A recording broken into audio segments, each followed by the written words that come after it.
ہم تو نمازیں پڑھتے ہیں ہمیں احساس بھی نہیں ہوتا. بہت سارے لوگ حساب کتاب کرتے رہ جاتے ہیں نمازوں میں. تمہارا بزنس ایسا ہے کہ روز کروڑوں کا ہوتا ہے لیکن اذان بھی سنائی دیتی ہے اور جماعت سے نماز بھی ہو جاتی ہے, تو یہ اللہ کی رحمت ہے تمہاری. اسی لیے میرے عزیزو, دنیا میں اگر اللہ کی بارگاہ میں کچھ مانگو تو عثمان غنی کا مال مانگو, عبد الرحمن بن عوف کا مال مانگو, کہ ان کے پاس مال تو آیا تھا لیکن غفلت نہیں آئی تھی, مال تو آیا تھا لیکن نافرمانی نہیں آئی تھی. عزیزان گرامی, اس فانی دنیا سے ہم بہت جلدی کوچ کر کے جانے والے ہیں. بڑے بڑے لوگ جا چکے اور اچھے اچھے لوگ بھی زیر زمین دفن ہو گئے. اب ہمارا بھی وقت قریب ہے. آپ کیا سمجھتے ہیں کہ بڑھاپے میں ہی موت آئے گی؟ موت کی کوئی عمر نہیں ہے, بچوں کو بھی آتی ہے, جوانوں کو بھی آتی ہے.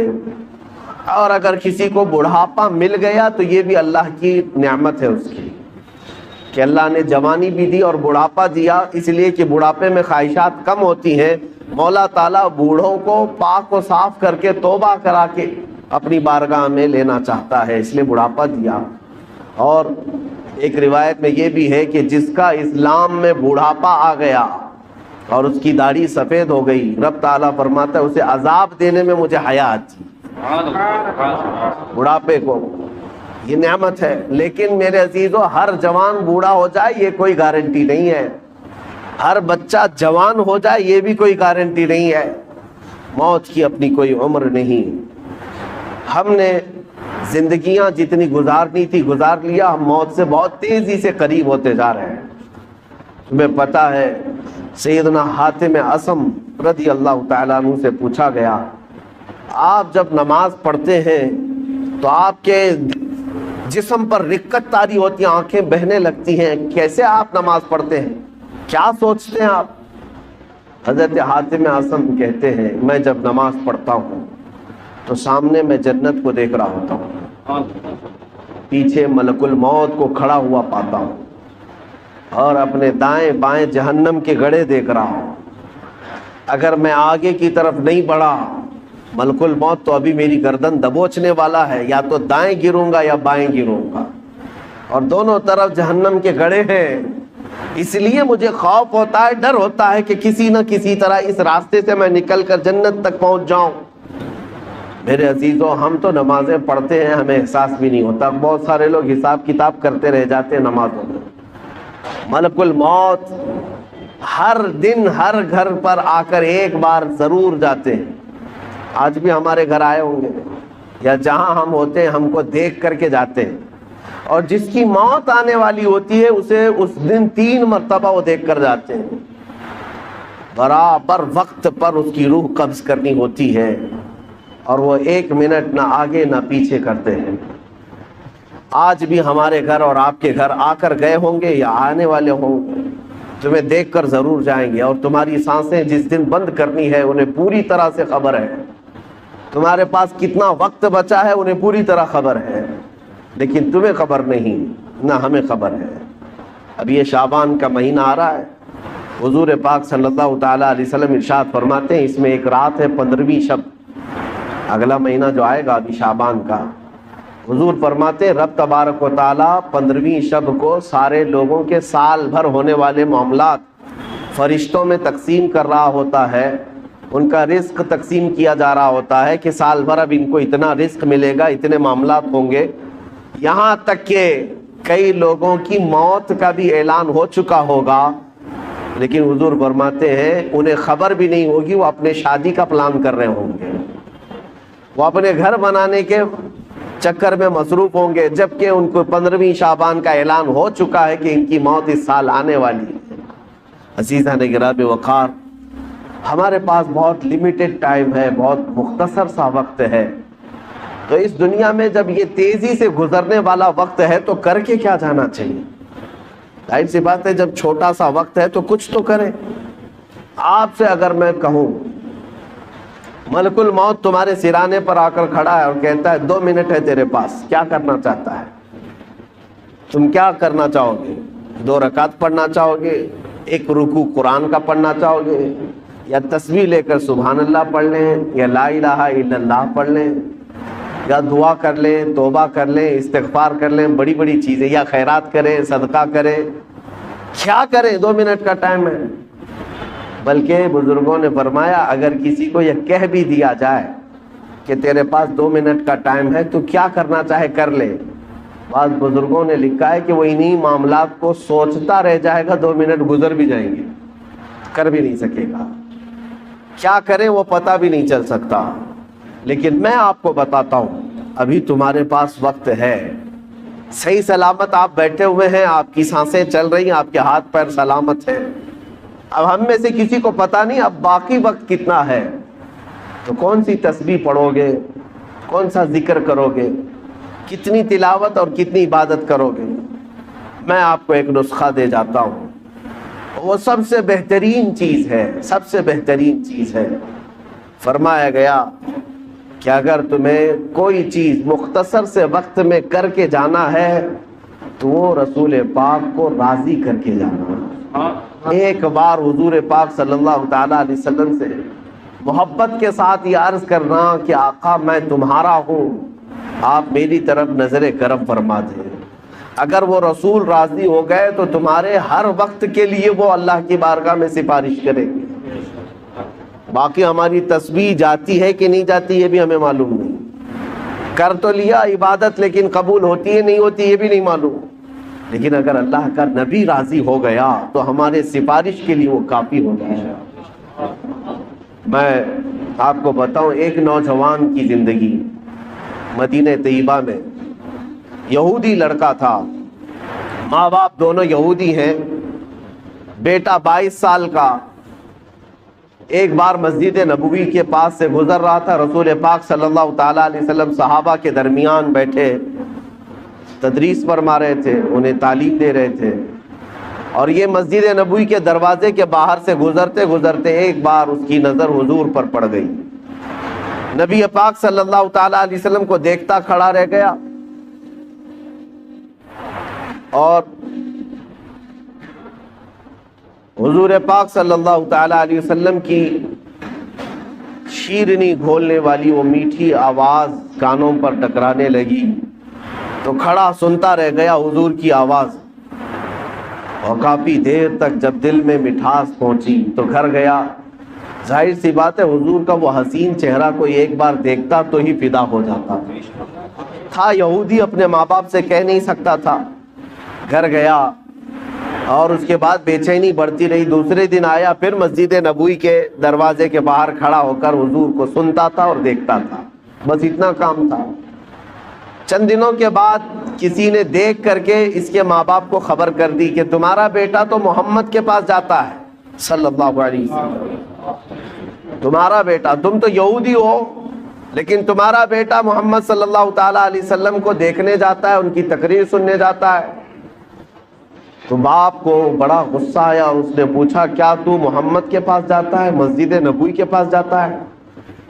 بیٹے نے کہا ہاں ان کی باتیں مجھے اچھی لگتی، ان کا چہرہ مجھے بڑا اچھا لگتا ہے، لیکن باپ نے سختی کیا کہ آئندہ اگر تو جائے گا تو میں تیرے ساتھ سخت سزا کا معاملہ کروں گا، لیکن یہ محبت ہوتی ایسی ہے، اور وہ بھی میرے مصطفیٰ سے ہوئی۔ اس زمانے کے ہم نے واقعات دیکھے ہیں، ساری دنیا کو صحابہ نے چھوڑ دیا مگر چہرے رسول کو کبھی نہیں چھوڑا۔ اس نوجوان کے ساتھ بھی یہی ہوا، 2 دن گھر میں رہا، تیسرے دن پھر نکل کر کے آیا، مسجد نبوی کے باہر کھڑا حضور کو دیکھتا رہا۔ باپ آیا ڈھونڈتے ہوئے، دیکھا جب حضور کو یہ چھپ کر کے دیکھ رہا ہے، وہیں سے پکڑ کر لے گیا اور اپنے گھر پر لے جا کر زنجیریں باندھ کر قید کر دیا، قید کر کے رکھا، مارا توڑا، اور کہا کہ آج کے بعد سے گھر سے باہر نہیں جا سکتا۔ اب گھر کے اندر قید تھا، چند دنوں کے بعد بیمار ہو گیا۔ ظاہر سی بات ہے کسی محبوب کو اس کے محب سے، یا کسی محب کو اس کے محبوب سے جدا کر دیا جائے، یہ بیماری بہت بڑی ہو جاتی ہے۔ وہ تڑپتا رہ گیا اور بیمار ہو گیا، کمزوری آ گئی، باپ نے زنجیریں کھول دی، لیکن گھر سے باہر نکلنے نہیں دیا جاتا تھا، گھر کے اندر ہی قید رہتا۔ پھر یہ بیماری اتنی بڑی جس کو فاضل بریلوی نے کیا کہا ہے، جان ہے عشق مصطفیٰ، روز فضوں کرے خدا، جس کو ہو درد کا مزہ ناز دوا اٹھائے۔ یہ ایک درد ایسا ہے محبت کا کہ اس میں روز درد اور بڑھتا رہے، اس محب کو اور مزہ بھی آتا رہے۔ ایک دن ایسا آیا کہ اس کی بیماری اتنی بڑھ گئی کہ وہ بستر سے اٹھ بھی نہیں سکتا تھا، چل پھر نہیں سکتا تھا۔ حکیموں سے علاج کرایا گیا، طبیبوں سے علاج کرایا گیا، علاج کرتے کرتے مہینے گزر گئے، لیکن اس کی بیماری بڑھتی گئی۔ ایک دن حکیم نے آ کر یہ کہہ دیا اس کے باپ سے کہ اب تمہارا بیٹا زندہ نہیں رہ سکتا، ایک دن کا مہمان ہے، یہ جو کھانا کھائے، جو چاہے کھلا دو پلا دو اور جو خواہش ہے پوری کر دو، یہ ایک دن سے زیادہ اب زندہ نہیں رہ سکتا۔ جوان لڑکا ہے 22 سال کا، موت کے کنویں میں جا رہا ہے۔ ماں باپ کے دل پر کیا بیتتی ہوگی، رونا دھونا بھی تھا، لیکن بچے کی، بیٹے کی محبت غالب آ گئی۔ بیٹے سے پوچھا، بیٹا ہم نے تیرے ساتھ اگر ناانصافی کی ہے تو معاف کر دے، اگر تیری کوئی آخری خواہش ہے، کچھ کھانا پینا چاہتا ہے تو ہمیں بتا دے، ہم تیرے لیے حاضر کر دیں گے۔ اس نوجوان نے بستر پر لیٹے ہی اپنے باپ سے کہا، میری ایک ہی خواہش رہ گئی ہے کہ ایک بار پھر سے محمد کا چہرہ دیکھوں، صلی اللہ علیہ وسلم۔ باپ پگھل گیا۔ ماں نے بھی کہا لڑکے کی کہ جاؤ، اگر وہ دیکھنا چاہتا ہے تو جا کر ان سے کہہ دو محمد صلی اللہ علیہ وسلم سے کہ وہ ہمارے بیٹے کو ایک بار ملاقات کر لیں۔ تھے تو یہودی، کٹر یہودی، حضور کو بالکل برداشت نہیں کرتے، وہ دشمنی میں تلے رہتے، لیکن آیا وہ یہودی اور محمد صلی اللہ علیہ وسلم کی بارگاہ میں جب حضور صحابہ کے ساتھ بیٹھے ہوئے تھے، یہ فجر کے بعد کا وقت تھا، آیا، آ کر کے وہ روتے ہوئے کہنے لگا، میرا ایک بیٹا آپ کی محبت میں دنیا سے جا رہا ہے، ایسا مریض ہو گیا کہ اس کا اب موت کا وقت قریب آ گیا، وہ ایک بار آپ کو دیکھنا چاہتا ہے۔ رسول پاک صلی اللہ تعالیٰ علیہ وسلم اسی وقت اپنی مجلس سے اٹھے، اپنے صحابہ سے کہا، چلو میرا ایک دیوانہ دنیا سے رخصت ہو رہا ہے۔ نکل کر کے میرے آقا اس یہودی کے گھر آئے، بستر پر لیٹا ہوا وہ بیمار 22 سال کا نوجوان جس کے جانے کا وقت قریب تھا، سانسیں اکھڑ رہی تھیں۔ حضور سیدھے اس کے سرانے کے پاس جا کر بیٹھتے ہیں اور اس کا سر گردن کی طرف ہاتھ دے کر کے اٹھاتے ہیں تو پورے جسم میں اس کے گرمی دوڑ جاتی ہے۔ میرے آقا صلی اللہ تعالیٰ علیہ وسلم کا لمس پایا ہاتھ کا، جسم کے اندر طاقت محسوس ہوئی اور چہرہ کھل گیا۔ دیکھا، آنکھیں بھر کر کے حضور کے چہرے کو مسکرانے لگا اور کہا کہ میری زندگی وصول ہو گئی، میری زندگی وصول ہو گئی۔ یہ کہتا رہا، میرے آقا نے حضور پاک صلی اللہ تعالیٰ علیہ وسلم کی اتنی بات پر وہ زور سے کلمہ پڑھا اور حضور کی گود میں سر رکھ کر کے اس کی روح پرواز کر گئی، انتقال کر گیا۔ عزیزان گرامی، لیکن مقام کیا پایا جانتے ہیں؟ صحابیت کا مقام، صحابیت کا مقام۔ صحابی کہتے کسے ہیں؟ غوث اعظم عبد القادر جیلانی رضی اللہ تعالیٰ عنہ سے پوچھا گیا، صحابی اور غوث کے مقام میں کیا فرق ہے؟ آپ فرماتے ہیں، غوث اور صحابی کی بات کرتے ہو؟ صحابی رسول جن گھوڑوں پر بیٹھ کر جہاد میں جایا کرتے، ان گھوڑوں کے ٹاپ کے نیچے سے جو دھول اڑتی تھی، غوث وہاں بھی نہیں پہنچ سکتا، وہاں تک بھی نہیں پہنچ سکتا۔ اب اندازہ کرو، جو چند لمحوں میں میرے آقا کا دیدار کیا اور غوث سے بھی بڑا مقام پا گیا، کس وجہ سے؟ اسی لیے میں نے اس واقعے کو اس لیے عرض کیا کہ اگر کسی کے پاس زندگی میں تھوڑا سا وقت باقی ہے، تھوڑا سا وقت باقی ہے، اور اگر اسے کچھ کرنا چاہیے تو صرف اتنا ہے، آج لے ان کی پناہ، آج مدد مانگ ان سے، آج لے ان کی پناہ، آج مدد مانگ ان سے، کل نہ مانیں گے، قیامت میں اگر مان گیا۔ اعلیٰ حضرت نے فرمایا پھر قیامت میں تو ہر کوئی حضور کو ماننے لگ جائے گا، جو مقام و مرتبہ وہاں پر دیکھے گا ہر کوئی کہے گا یہ میرے آقا ہیں، لیکن کمال یہ ہے اے مومن، آج تو ان کے قدموں میں آ جا، آج تو ان کا ہو جا۔ ہمارے پاس مختصر سی زندگی بچی ہے میرے عزیزوں، دنیا کو ہم الوداع کہنے والے، نہ جانے کتنے جنازے ہم نے اٹھائے اور کتنی قبروں میں ہم نے لوگوں کو دفن کیا، ہم نے اپنی آنکھوں سے دیکھا اور کتنے لوگوں کو مٹی بھی دیا۔ کیا یہ حقیقت نہیں ہے؟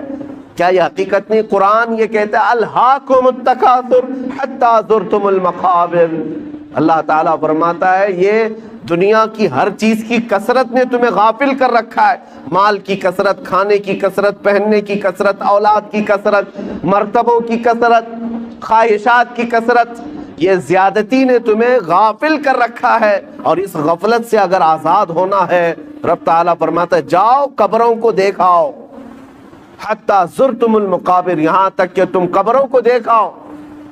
کیوں قبروں کو دیکھنے کا حکم دیا گیا؟ جا کر دیکھنا وقت کے بڑے بڑے پیسے والے وہاں پر لیٹے ہوئے ہیں، وقت کے بڑے بڑے لیڈر جو تھے وہ بھی لیٹے ہوئے ہیں، جن کی پہلوانی کے چرچے ہوا کرتے تھے وہ بھی زیر زمین دفن ہے، اور زیادہ دن تک نہ جسم سلامت ہے نہ چہرہ سلامت ہے۔ قبروں میں جانے کے بعد اکثر تو کیڑے مکوڑوں کی غذا بنا دیے جاتے ہیں۔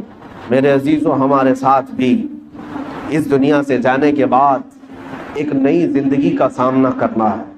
کبھی تم سوچتے ہو آج 10x10 کے روم میں ہمیں نیند نہیں آتی، ایک چوڑے اور لمبے پلنگ پر ہاتھ کسی سے ٹکرائے تو ہماری نیند میں خلل ہوتا ہے، لیکن جس دن ہمارے عزیز ہمیں کفن میں باندھ کر چھوٹی سی قبر میں سلا کر کے آتے ہیں، کروٹ لینے کی بھی جگہ نہیں ہوتی، نہ ہمیں تکیہ دیا جاتا ہے، نہ چادر دی جاتی ہے، نہ چٹائی بچھائی جاتی، کچھ نہیں، اور ننگی زمین پر لٹا کر کے ہمیں، اور وہ بھی مٹی کا ڈھیر ڈال کر کے آ جاتے ہیں۔ کبھی احساس کیا اب کتنے دن کے لیے تمہارے گھر والے سلا کر کے آ رہے ہیں یہ بھی تمہیں پتا ہے؟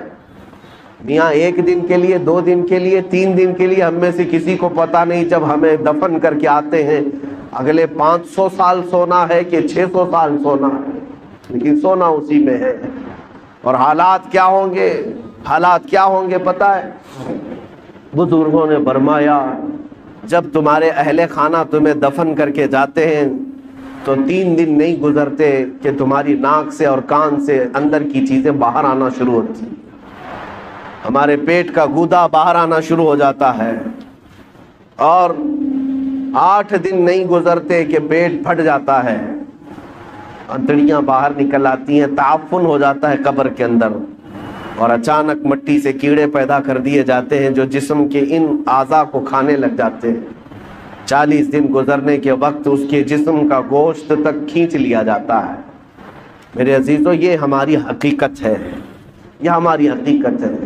میں کبھی کہتا ہوں نوجوانوں سے جو جیم میں جا کر اپنی باڈی بنانے میں گھنٹوں صرف کرتے ہیں، اپنی باڈی بنانے میں، اپنا چہرہ بنانے میں، تمہیں پتا ہے مولا کائنات علی مرتضیٰ رضی اللہ تعالیٰ عنہ ایک دن قبرستان گئے اور قبر والوں کو سلام کیا، السلام علیکم یا اہل القبور، اور پھر پوچھا ہے قبر والے تمہارا کیا حال ہے؟ آپ کے ساتھ ایک تابعی حضرت سعید ابن مسیب تھے، وہ کہتے ہیں میں حضرت علی سے پوچھ رہا تھا کیا یہ قبروں والے آپ کو جواب دے رہے ہیں؟ حضرت علی کہتے ہیں ہاں وہ قبر والے جواب دے رہے ہیں، میں سن بھی رہا ہوں۔ یہ سب کے بس کی بات تو ہے نہیں۔ اس کے تھوڑی دیر کے بعد حضرت علی رونے لگ گئے، آنکھیں بھیگ گئیں۔ ان کے ساتھ موجود تابعی نے پوچھا کہ کیا جواب دیا قبروں والوں نے؟ مولا کائنات حیدر کرار شیر خدا رضی اللہ تعالیٰ عنہ فرماتے ہیں میں نے ان سے پوچھا تو قبروں والے کہتے ہیں اے علی ہمارا کیا حال پوچھتے ہو؟ جس چہرے کو ہم گھنٹوں سجایا کرتے تھے اس چہرے پر اللہ نے بچھو چھوڑ دیے، اور وہ ہمیں ڈنک پہ ڈنک مارتے ہیں۔ جن بالوں کو ہم بار بار سجایا کرتے تھے ان میں خون اور پیپ بھر دیا گیا ہے، ہمارے جسم کے اوپر سے چمڑیاں ادھیڑ دی گئی ہیں اور گوشت کی سڑن پیدا کر دی گئی ہے۔ اور وہ قبروں والوں کے حالات حضرت علی سنتے سنتے رونے لگ گئے۔ وقت کے صحابی داماد رسول قبر کے ذکر سے رو پڑتے تھے۔ میرے عزیزو، آج ہماری کیا حالت ہے؟ ہماری آنکھیں تک نہیں بھیگتی، ہمارا دل تک موم نہیں ہوتا، خواہشات نے ہمیں اتنا مصروف کر دیا ہے کہ اپنا آخری سفر بھی بھول بیٹھے، جبکہ تمہیں پتا ہے تم ہماری تقریر سنو یا نہ سنو، کسی کا بیان سنو یا نہ سنو، تمہیں تو موت آنی ہے، تمہیں لے جایا جائے گا۔ اس بات کو مانو یا نہ مانو، تمہارے نہ ماننے سے، تمہارے انکار کرنے سے تمہاری موت کے آنے میں کوئی فرق نہیں پڑے گا۔ موت تو آنا ہے، تم 1000 اختلاف کرو مجھ سے، 1000 مجھے گالیاں دے لو، لیکن موت تو آنی ہے میرے عزیز، موت تو آنی ہے۔ ہم نے بھاری بھرکم جسم بھی اٹھائے، بڑے پیسے والوں کو بھی اٹھایا ہے، لیکن دیکھ کر کے اس بات کا احساس ہوتا ہے کہ پورے کفن میں ایک جیب بھی نہیں رکھی جاتی، اور نہ ہی ہم اپنے عزیز مردے کو دفن کرتے ہیں تو 5 روپے 10 روپے 100 روپے 1000 روپے کی نوٹ تک نہیں رکھتے، اور رکھنا بھی نہیں چاہیے۔ لیکن مومنوں کا یہ عقیدہ ہے کہ ہم ایک سکہ بھی قبر میں اپنے باپ کو نہیں دیتے۔ کیوں؟ سب کو پتا ہے کہ یہاں یہ سکہ نہیں چلنے والا، یہ دوسری دنیا ہے، یہاں انصاف دوسرا ہوگا، یہااں ملائکہ آئیں گے اور وہ نہ رشوت لینے والے ہیں اور نہ سفارش تمہاری لینے والے ہیں۔ یفعلون ما یؤمرون، وہ اتنا ہی کریں گے جتنا ان کو حکم دیا جائے گا۔ اے میرے عزیزوں، وقت بہت کم رہ گیا ہے، وقت بہت کم رہ گیا ہے، اور اب تک ہمارے پاس ایسی کوئی چیز نہیں جس کو لے کر کے ہم قبر میں جائیں۔ مجھے ایک واقعہ بار بار جھنجھوڑتا ہے۔ ممبئی کی سرزمین پر ہمارے ایک حاجی صاحب، بڑے پیسے والے، پرہیزگار آدمی بھی ہیں، لیکن اپنے بیٹے کو انہوں نے بچپن سے، اکلوتا بیٹا تھا، کانوینٹ میں پڑھایا، انگلش میں پڑھایا، اور بہت ٹاپ کی کالج یونیورسٹی میں پڑھا، یہاں تک کہ اسے لندن بھی پڑھنے کے لیے بھیجا تھا۔ 24 سال کا یا 25 سال کا لڑکا تھا، اچانک بون کینسر ہو گیا۔ بون کینسر ایسا ہوا کہ پتہ ہی نہیں چلا، 6 مہینے کے بعد پتہ چلا کہ یہ 3rd سٹیج پر ہے، کچھ کر ہی نہیں سکتے تھے۔ پہلے تو لندن میں علاج ہوا، اس کے بعد پھر وہاں سے مایوس ممبئی لوٹ آئے۔ جب گھر آئے تو 25 سال کا جوان بستر پر ہے، گل گیا ہے، اور باپ کی حالت دیکھنے کے قابل، روتا تھا، نمازوں میں آ کر دعا کی چٹھی ہر بار۔ پھر وقت ایسا آیا، مجھے وہ بات یاد آتی، کافی سال ہو گئے، اس نوجوان لڑکے نے اپنے باپ کو ایک دن بلایا، کہا ابا جان میری اسکول کی سرٹیفکیٹ، شیلڈ، مارک شیٹ یا جو مجھے انعامات ملے تھے وہ کہاں ہیں؟ کہا باپ نے بیٹا سب سنبھال رکھا ہوں، الماری میں سب ہے، سب ہے۔ کہا میں دیکھنا چاہتا ہوں۔ اس کی 7ویں کی، 10ویں کی، 12ویں کی، اور جو اس نے مسابقے، جو کمپٹیشن میں شیلڈ لیے تھے وہ سب رکھی ہوئی تھی۔ باپ لا کر کے دیتا ہے، یہ تیری 10ویں کی ہے، یہ 12ویں کی ہے، یہ کالج کی ہے، یہ تو لندن میں جو پڑھا اس کی ہے، فلاں کورس کی ہے۔ وہ بستر پر لیٹے لیٹے نوجوان دیکھتا رہا، حسرت سے اپنے باپ کو پوچھتا ہے وہ ساری سرٹیفکیٹ دکھا کر، ابا جان مجھے بتاؤ ان ساری سرٹیفکیٹ میں کون سی ایسی سرٹیفکیٹ ہے جو میں منکر نکیر کو بتا دوں تو مجھے چھوڑ دیں؟ میں قبر میں جانے والا ہوں، میری زندگی بہت مختصر سی رہ گئی، بون کینسر، اب میں بچنے والا نہیں ہوں، لیکن بابا جان مجھے بتاؤ اس سرٹیفکیٹ میں کون سی بتاؤں منکر نکیر کو کہ وہ چھوڑ دیں گے مجھے؟ باپ کہتا ہے میرے پیروں تلے زمین کھسک گئی، میں نے آج تک یہ سوچا بھی نہیں تھا۔ میں نے اپنے بچے کو قرآن اور حدیث کی تعلیم تو نہیں دی تھی، مختصر قرآن تو پڑھایا تھا، لیکن کوئی سورہ بھی اسے یاد نہیں تھی، اس لیے کہ اسکول کالج ٹیوشن اور لندن اسی میں رہ گیا پیسے خرچہ کرتے کرتے۔ اور آج دنیا سے میرا بیٹا 24 سال کی عمر میں جا رہا ہے، اسے کوئی سورہ یاد نہیں ہے۔ اور اس لڑکے نے وہ میسج دیا تھا، بابا جان یہ میسج پہنچا دینا مولانا صاحب کو کہ اللہ نے اگر کسی کو بیٹا دیا ہے تو صرف دنیا میں ایسا اسے گھوڑا نہ بنائے، ایسا گھوڑا نہ بنائے ریسنگ کا گھوڑا کہ صرف دوڑتا رہ گیا، اسے خبر ہی نہیں ہے اس کی آخرت کا کیا ہونا ہے۔ کم سے کم ہر باپ اتنا تو اپنے بیٹے کو دے دے کہ وہ قبر میں میرے مصطفیٰ کو منہ دکھانے کے قابل تو ہو جائے۔ نبی پاک صلی اللہ تعالیٰ علیہ وسلم قبر میں تشریف لائیں اور پوچھیں کہ میرے لیے کیا لایا ہے، تو تمہارا چہرہ کھل تو جائے کہ یا رسول اللہ میں آپ کا ہوں، آپ کے لیے دنیا چھوڑ آیا ہوں۔ لیکن ہماری اتنی حیثیت نہیں کہ جا کر کے کہہ دیں۔ آج تو حالات ایسے ہیں کہ کل میں پوچھتا ہوں، قیامت کے دن ہم سے سوال ہوگا، آپ سے سوال ہوگا۔ اے نوجوانوں، اللہ تبارک و تعالیٰ اگر جوانی کے بارے میں تم سے یہ سوال کرے کہ تیری 25 سالہ زندگی تھی، جب تو 20 سے 25 سال کا تھا، 25 سے 30 سال کا تھا، تیرے پاس طاقت تھی، قوت تھی، تو جوان تھا، اس وقت تو کیا کر رہا تھا؟ رب تبارک و تعالیٰ کے ہاں ہر دن کا سوال ہونے والا ہے، اتنی بات یاد رکھو۔ حدیث میں ہے، میرے آقا صلی اللہ علیہ وسلم فرماتے ہیں اس وقت تک میدان محشر سے کوئی ہٹ نہیں سکتا جب تک اپنی جوانی کا حساب پورا نہیں دے گا، دینا ہوگا۔ تم سے اگر یہ پوچھا جائے، رب تعالیٰ اگر یہ پوچھ لے جب میرے نبی کی شان میں گندی گالیاں دی جا رہی تھی، اے جوان تو کیا کر رہا تھا؟ کیا تم یہی جواب دو گے کہ رات بھر میں گیم کھیل رہا تھا؟ اے اللہ تیرے نبی کو جب گالیاں دی جا رہی تھی، توہین کی جا رہی تھی، تو میں تو کرکٹ کھیل رہا تھا، فٹ بال کھیل رہا تھا، جیم پہ جا رہا تھا، دعوتیں اڑا رہا تھا، برتھ ڈے منا رہا تھا، یہی جواب دو گے؟ ہمارے پاس ہے کیا چیز؟ اے میرے عزیزوں، میرے نبی کی امت ہو آپ، ہونا تو یہ چاہیے کہ حضور کی شان میں توہین سن کر کے ہر کھانا پھیکا لگنے لگ جائے، نیند اور چین اور سکون غارت ہو جائے کہ جب ہمارے مصطفیٰ کریم کی عزت سلامت نہیں ہے تو پھر میری عزت کی کیا بات کی جائے۔